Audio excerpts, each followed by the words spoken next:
the monster, Naoya Inoue, stopped Stephen Fulton in the 8th round.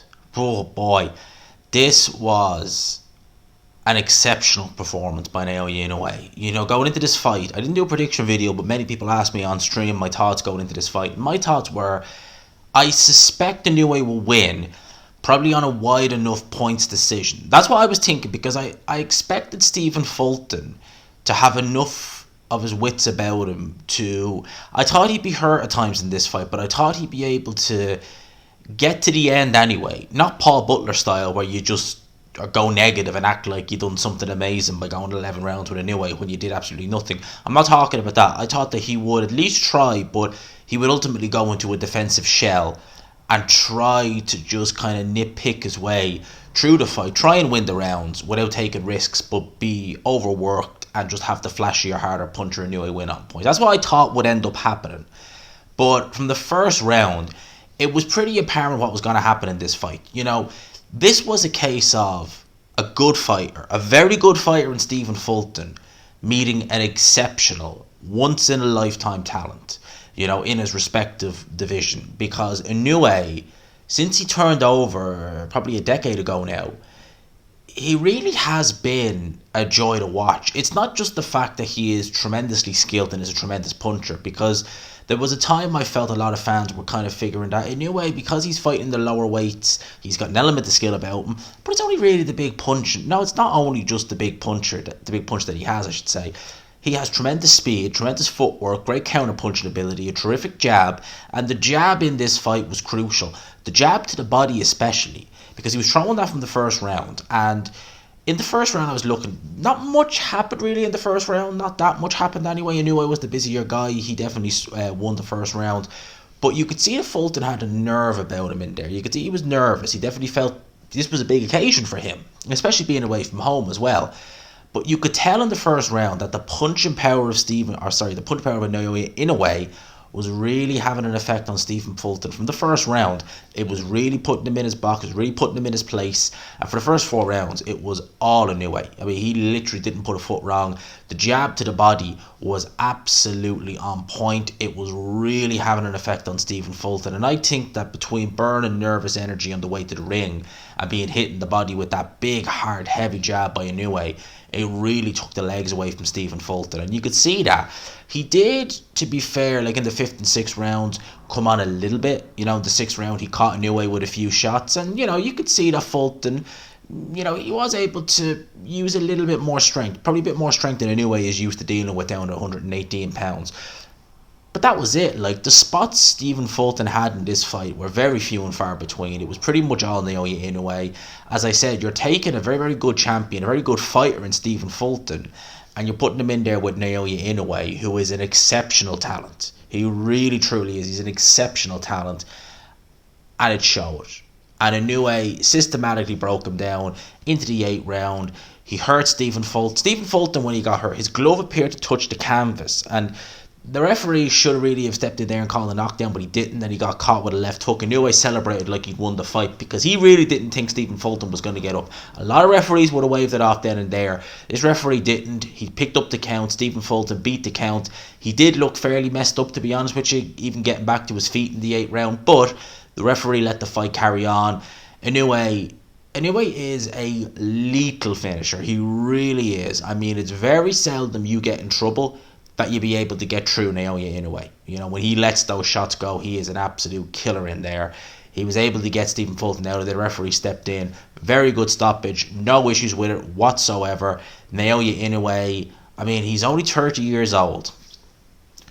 Champion at 108. Bypassed 112 to 115, champion at 115, undisputed at 118. He's now a unified champion at 122 pounds, and he's targeting the last 2 belts for his next fight, which will probably happen. You look at, there was people saying featherweight is going to be this guy's limit. I look at featherweight and I don't see anyone at featherweight beating him either, and it's not like that division is particularly stacked. We've got a guy here who may only, this is crazy, right? Inoue may only really start to have to work for fights when he gets to 130 pounds. Let that sink in. This is a guy who started at 108, and we're looking at this guy saying, At 122, he's going to probably be undisputed in his next fight. He's going to go to 126 more than likely. He's going to clean that division out because there's not really anybody there I can think of. Robeisy Ramirez, possibly, but even then, I wouldn't really see him as being someone, he was on the undercard of this fight, who could actually really properly put a challenge into Naoya Inoue. It's maybe going to be at 130, where those guys are a lot bigger than him, naturally, that he might start to struggle. It's absolutely remarkable what we're seeing. And we're seeing a guy with no fear in Naoya Inoue. We're seeing a guy who will literally go to anyone and fight them. You know, it just so happens they're going to Japan. He brings a lot of money to Japan. But I've no doubt that if the fight was made in the States, if it was made in Stephen Fulton's hometown, he'd say, okay, I'll go there.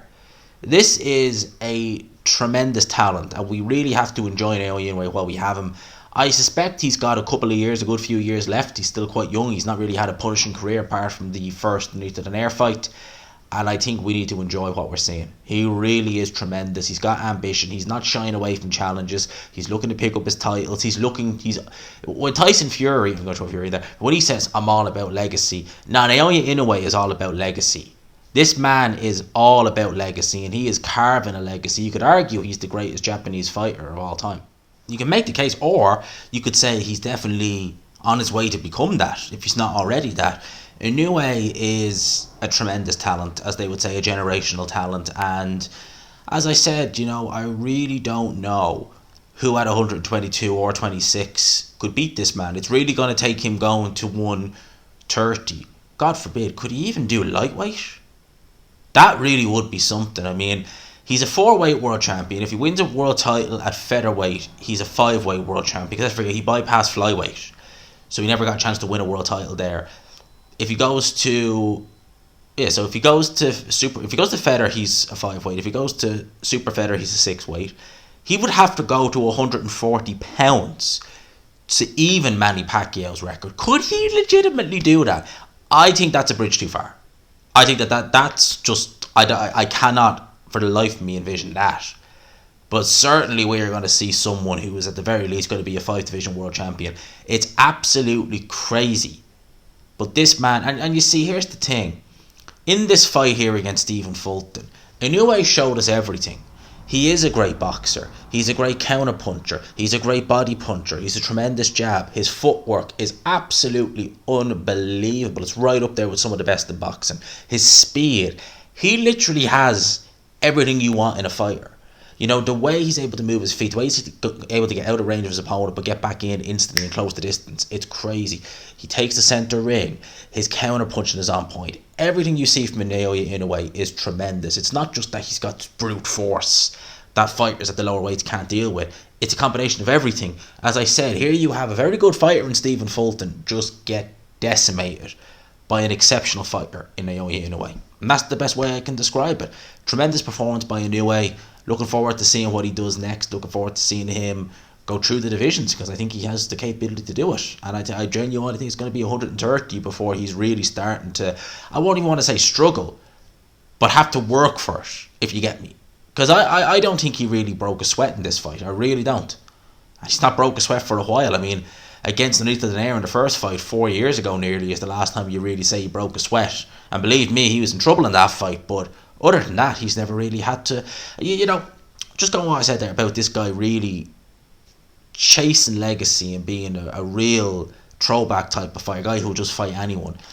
When he won his world title at 115 pounds, he moved up 2 weight divisions. All right, I can't remember his last name, but this was the WBO champion at 115 pounds. This was a long reigning champion, largely or widely considered the best in the division at the time. It wasn't like Inoue went up 2 weight divisions and took on a pie.